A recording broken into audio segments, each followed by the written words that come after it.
This record, Arrival with Russ Miller, is featuring rhythmic conversation, duets with Russ Miller, Steve Gadd, Steve Smith, Rick Marotta, Zorro, Jeff Hamilton, Johnny Rabb, Akira Jimbo, Louis Conte, Pete Lockett, and Richie Garcia, and Wolfgang Hefner. Now, all the B guys. Yeah, B-list. All the B-list guys that weren't working. Let's talk a little bit about what's happening on that. I mean, that's every name that's a name, pretty much. Right, with the exception of Billy Cobham and a few of the other greats. So yeah, the Arrival record was a huge project. It took 3 years, and we did it in 6 different countries. And it's an 80-minute long piece of music that has 19 movements. And 9 of the movements were written for 2 interplayed drum set parts. So me and 2 other composers that I work with went through, and a producer, Chaka Blackman, who I've done a lot of stuff. He does Christina Aguilera's records and Will Smith records and all these different things. I brought him in to sort of keep it, we always say, Chaka always says, Russ brought me in to keep it funky, But I just wanted a third party there to go, hey man, wrangle this thing in to make it all make sense, because it's so much stuff. Right. And it's a 19 movement piece. 9 of the movements were written for interplayed drum set parts. So I wrote it out. I used to march with the drum corps when I was a kid, and I literally wrote it out almost like a drum corps, where there's fills where I'm playing, the E and the and Gadd's playing, the downbeat and the and it's all interplayed. So I'm panned center left, the guest is center right, and you can hear the interplay back and forth with how it's very orchestrated. And I mean, everybody's got open solos and various things, but the core of it is very orchestrated and written out, and to the point where some of it was so outside that we'd have to mute my part and just go, okay, just read the chart and play that part. Yeah. And I promise when you hear them both, it'll make sense. Because guys are looking at me like, I was going to ask you that. It's like they're playing the one half of a paradiddle, for instance, that doesn't make sense when you're not. It makes no sense, right? So they're going, just trust me, just play it. What's on the paper? And can folks get this at russmiller.com? Oh yeah, and everywhere. Okay. iTunes, CD Baby.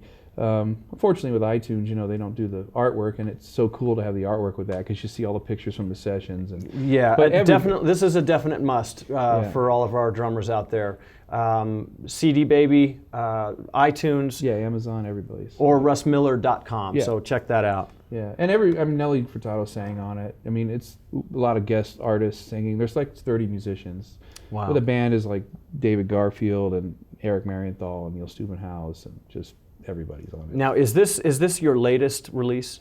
In theory, it is, because the Arrival Live is a live record from that tour. Okay. And then we filmed the show, so it's a live DVD and record of that tour.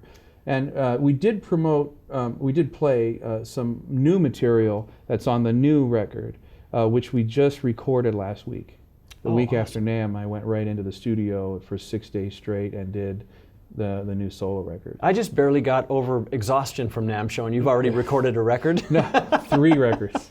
I did a Korean pop stars record on the next Friday, and then I did the winner of the Italian Voice, that record, and then my solo album, and then 10 cues for a Tyler Perry TV show. Yeah. That was last week. He's not that busy. And my wife's like, really, dude? The first really big hit record was Nelly Furtado's first record for me. And it had a song called I'm Like a Bird, which was a really big hit, and 9 million records or some ridiculous amount globally. And you would hear it in Taco Bell and Home Depot, and you know what I mean? Right. And that record for me opened up. I had been doing a lot of just session jingle things here and there, but once you have like a big hit like that, then everybody who is a prospective client or going to hire you, it's like, well, what did he do? Oh, he played on I'm Like a Bird. Okay, well, fine. We all know that song. Yeah, done. Right. So then that whole pop thing opened up, and it went, off into doing all this stuff from, Jennifer Love Hewitt to Moulin Rouge to whatever it led John to. Tesh. Yeah, John Tesh. And so, I think that it's been, cumulative over these years of doing that. But for me, it was always about just like playing the best music that I could play at a given time, whatever it was. And I think the key was always looking for what the art was in this piece with this person, and not tripping that yes, I grew up playing big band and straight ahead stuff. So, why am I with this rap guy? This cat doesn't know what's going on. And not having that vibe. Right. Going, look, there's an art to what's going on here. And if I look for that art, I think that my interpretation of what's happening might, lead this to something maybe it didn't do before.